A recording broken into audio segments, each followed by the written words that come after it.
Welcome to Melly the Story Collector Web TV, where each week we bring you inspiring stories from courageous individuals about the moments and experiences that have shaped their lives.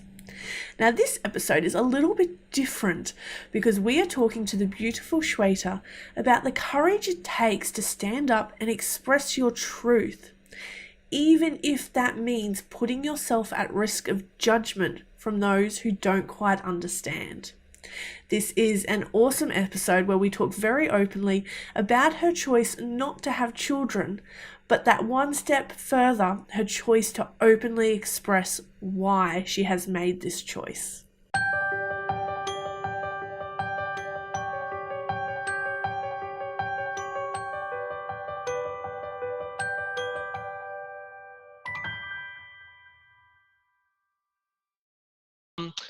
There's been a lot of pressure from society, from people in general, on women to have children. And a lot of people don't realize that it's a question of choice, that it's an individual thing, it's a personal thing, that about having kids or not having kids. Also, back in the day, it used to be a very taboo topic to bring up or really discuss. However, now, because of social media, because of a lot of very influential people in the child-free community, it's more out in the open. And my mission really is to get people to get a clearer picture or a better understanding of why this lifestyle is just as valid as the lifestyle of a parent. And you have to decide on what's right for you, and you have to make a conscious and informed choice based on what you want out of life. Do you find that the perceptions have changed? Like, can you have this conversation with people without them judging you, or do you still find that you get judged a lot for this? I do, and it's funny because I've actually been quite an active member of the child-free community now for about 2 or 3 years. And when my opinions and my views on living this lifestyle, and some of them which and in these communities, just like anything else, there's a lot of negativity. But sometimes when I find something valuable or insightful, or when I want to express my opinion on something, I know that I can't really do it in a more open page where there's likely to be parents, there's likely to be people who really want kids and who want that lifestyle. They might get defensive and they might get very judgmental. And so I kind of share it only in those groups. Whereas quite recently, I did have an article of mine that was published on a website called Love What Matters, on, why I have made my choice. And I was very public about that. And it received about a good 2,000 shares on Facebook. And Wow. I had people from India, mainly from India, but also the States, reach out to me because it helped them make a decision that, this is, or also not just make a decision about what they're choosing to do, but also affirm the fact that, them choosing not to have kids is absolutely the right decision. And, because I've been so open about it, it just gave them that little bit of extra push to sort of stand up for themselves. But back to your question on judgment. Surprisingly, when I did have that article published and I shared it on social media, the majority of the fan base of that article was parents. So, which I found quite surprising, because I was expecting them to be the more judgmental and get more defensive about it.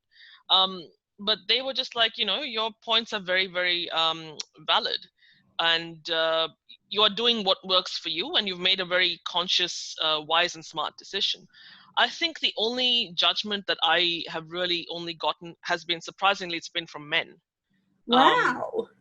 Yeah, I think because a lot of men also, maybe it's just, again, is it social indoctrination, as I call it, or is it an ego thing that, men still want to have the option of passing on their genes, or, having Yeah. their genetics sort of, their genetic lining move forward, which is why. And I think they've also been conditioned to believe that, a woman's job on this earth or on this planet is to have kids. And yeah, so I think the most of the criticism I have got from men, but with women, and especially with when it comes to parents, they all have said that I've made a very smart choice. And when it comes, I've been very lucky. Like, my own parents are very supportive of my choice as well. So usually you get parents who are, pounding for grandchildren, or they want their kids to follow a certain path. But my parents, seeing that, how it was for my mom in particular, how difficult it was when she had me when she was 23, and being a career woman, juggling her career and raising me, because it was so hard for her, that I think that might have gone into deciding one of the reasons why I made this choice for myself. Yeah. But yeah, back to my parents, they've been very supportive. They're like, it's a lot of responsibility, it's a lot of work, and if you don't want to do it, don't do it. Only have kids if you absolutely 100% want to. So they've been on my side, no matter what I've decided to do. I love that society in general is starting to accept people's lifestyle choices a lot more now. Because as you said, in the Yes. past, this would have been unheard of, completely Mm-hmm. taboo. Mm-hmm. Yeah, as I said, I think now, and interestingly, yesterday we had a documentary that released. It's called Kidless. I can share the link with you if you want. Yeah, that'd So be great. it is a documentary that has been released on YouTube, um, and it again exposes, people. It's mainly from America, but also people from other parts of the world, as why, again, having this conversation, having this dialogue, that why parenthood is not for everybody, and why, and looking into uh, they have considered a lot of other things behind their choices. So this is to do with overpopulation, with climate change, with the amount, in terms of finances, in terms of, especially for a woman, that if they want to focus on their career, or things like that, or if they've had, like, some sort of genetic disease in the family that they don't want to pass on. So they've all given very well thought out and valid reasons for why they have chosen not to have children. So there is definitely more awareness, and there's definitely more. It's less taboo now to speak out about why this is not for everybody. And back in the day, it used to. Back in the day, I mean, sometimes you do have people who just try to normalize and generalize, like a cookie cutter, one size fits all approach, that everybody should be a parent, whereas it's, the truth is, it's not for everybody, and it's a personal choice, it's a personal decision. Yeah. So Yeah. what made you choose not to have children? What's your story? Okay. So let me go back to when I was born in 1986, back in New Delhi, India. So as you would know, New Delhi is one of the most and India in general is one of the most overpopulated and crowded places in the world. And I'm the only child of my parents. And I had a very comfortable, very happy childhood. I was very loved, I was very wanted by my parents and my family. um, However, I can recall almost always having trouble in my childhood connecting with people who were of my age, and especially the ones who were younger than me. And I always found it more comfortable to be around people who were a little bit older than me. So my friendships were a little bit interesting, in the sense that a lot of my friends, growing up, were also only children like me, and they were on the same boat as me, that they felt more comfortable with people who were older than them. So I had no interest around being around toddlers and babies, and didn't really have, even though I liked Barbie dolls, I preferred playing house with my vast collection of stuffed toys more than Barbies. Um, then when I turned 5 years old, my cousin sister was born, and being a 5-year old, I asked her mum, how how our baby is born, and she sort of gave me, somewhat of a picture, and she was not selling it to me. Let's just put it that way. Um, and then, when I turned 10 years old, and as a society, India is very, it's all about, everybody follows the same path, that you're brainwashed into, especially as a woman, you're brainwashed that this is your life path. You go to school, you go to college, you get married, you have children, you buy a house, whatever. And at the age of 10, this is what some of my closest friends were discussing. They were saying, this is what I want my wedding to look like, this is what I want my husband to look like, I want my house to be like this, I want this many kids. And That's so I just young couldn't. to be talking about that sort Yeah, of stuff.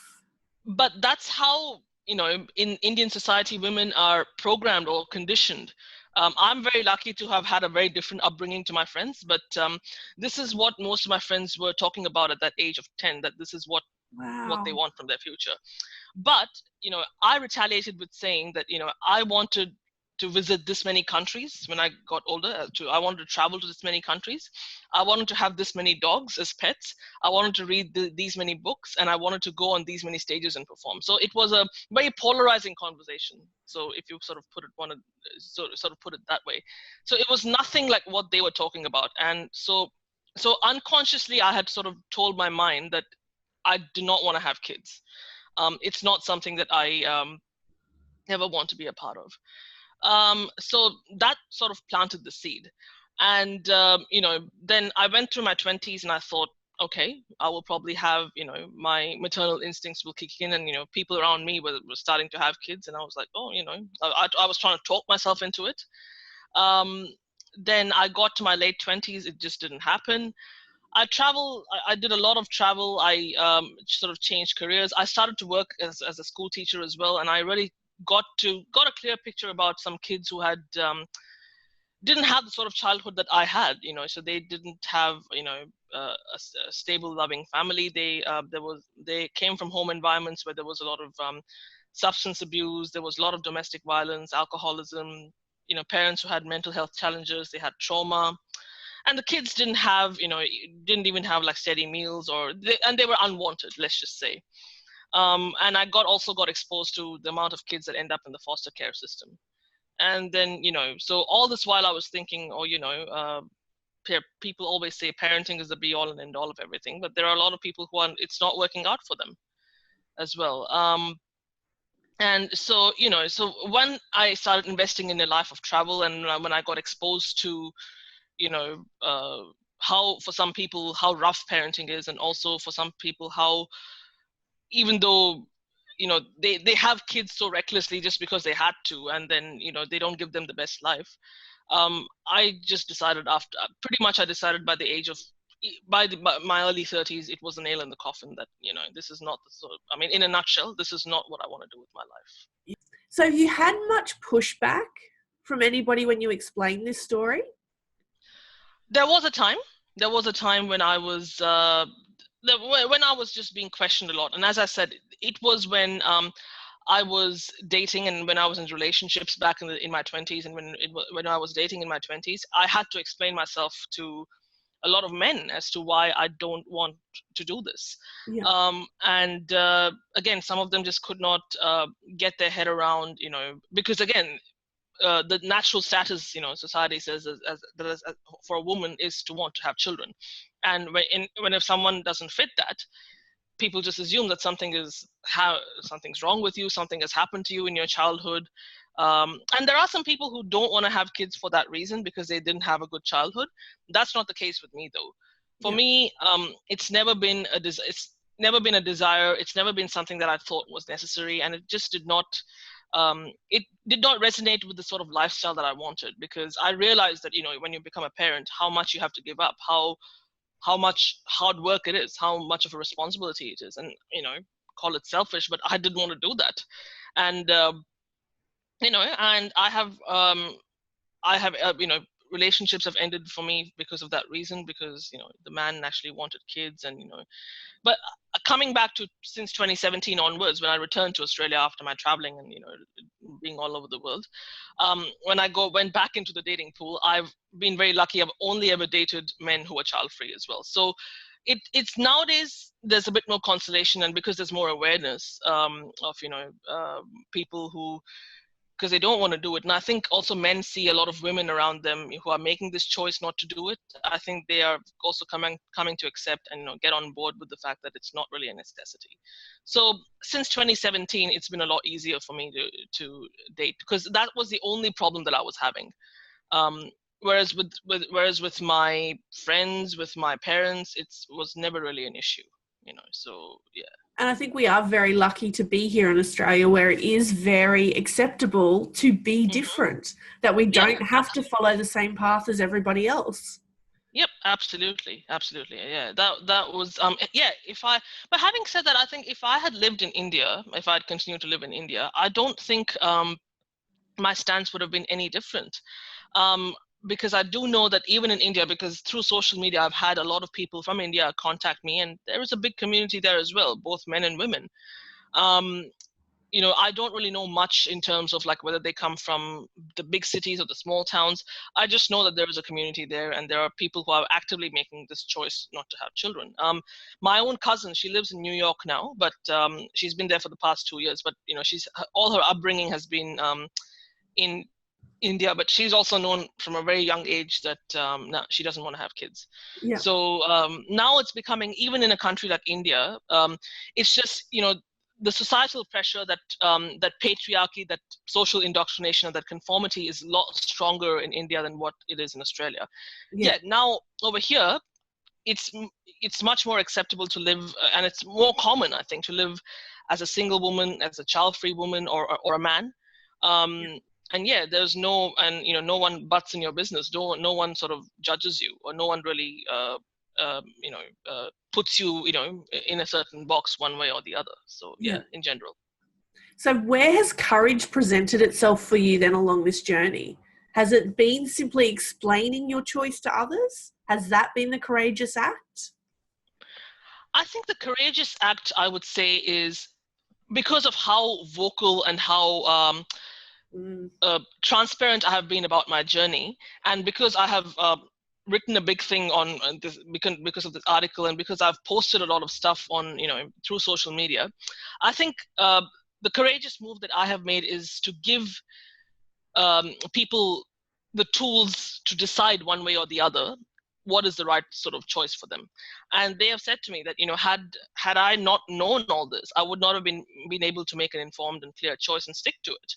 Yeah. And at the same time, as I said, there were, back in the day, people used to be very tabooed, and it was very hush hush to bring up that you can't tell people that parenting is very hard, because even in the media, when you see, the language is very one-sided. It's very Disney tale and Disney fairy tale like. So And whereas that is not the nowadays, truth of parenting at that's all. not the truth. That is far from the truth. So nowadays we have, because of the discussions that I've had with people, and because of how vulnerable I've been about it, because I think courage and vulnerability go hand in hand. Yes, definitely. It has given people, you know, given them, a very clear, big picture awareness of, what this life, not only what this lifestyle entails, but also the consequences of having children on people's health, on people's relationships, on finances, on the environment, on a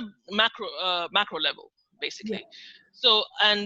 So people have now, once they've read my stuff, it's also helped them kind of speak up, which they couldn't do back in the day, and also help them decide one way or the other, whether they want to choose the lifestyle of being a parent, or choose the child-free lifestyle like me. So I think I've been the vessel, of I've sort of given them that voice to speak up and express themselves. Yeah, you had the choice to speak first, and now they're following in your footsteps. So really, courage for you presented itself in being willing to open yourself up to the world and say, this is my choice, take it or leave it. Yep, absolutely, yeah.